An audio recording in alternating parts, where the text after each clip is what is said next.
జనము మీదికి, జనం అంటే అక్కడ ఉన్నటువంటి దేశ భూభాగాన్ని ఆక్రమించుకోవాలన్నటువంటి దురుద్దేశం. ఇలా దురుద్దేశంతో ఎన్నో మాటలు ఈ యొక్క మానవ దేహంలో చిన్నగా పిలువబడిన ఈ నాలుక అవయవం బహుగా ఆధారపడుతూ ప్రపంచానికి వినాశనాన్ని కలిగిస్తుంది. ఎందుకంటే మన మాటలు, మన చూపులు, మన యొక్క ఆలోచనలు, మన యొక్క నడవడి అంతా కూడా ఎలా ఉండాలి అంటే దేవునికి ఇష్టమైనదిగా ఉండాలి, దేవునికి అనుకూలమైనదిగా ఉండాలి.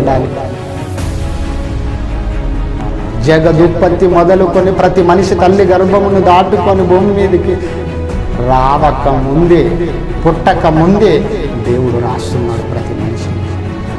ఎందుకో తెలుసా?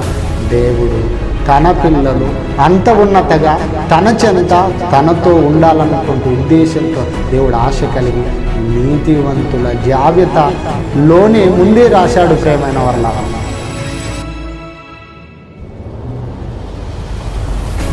ఆ జాతి ద్రాక్షవల్లిగా ఉంటూ ఒక మహాత్ముడు, ఒక మహనీయుని 2000 సంవత్సరాల పూర్వం దేవుడు భూమి మీద కన్యక గర్భం నుండి జన్మింపచేసి ఆ ద్రాక్షవల్లిని మళ్ళీ ద్రాక్షవల్లి అంతా కూడా జాతిహీనంగా మారినప్పుడు జాతి ద్రాక్షవల్లి భూమి మీద కావాలని కోరుకుంటూ మన ప్రభు అయిన యేసుక్రీస్తుని పంపాడు.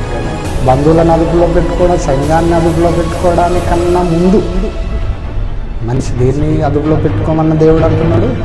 నాలుక.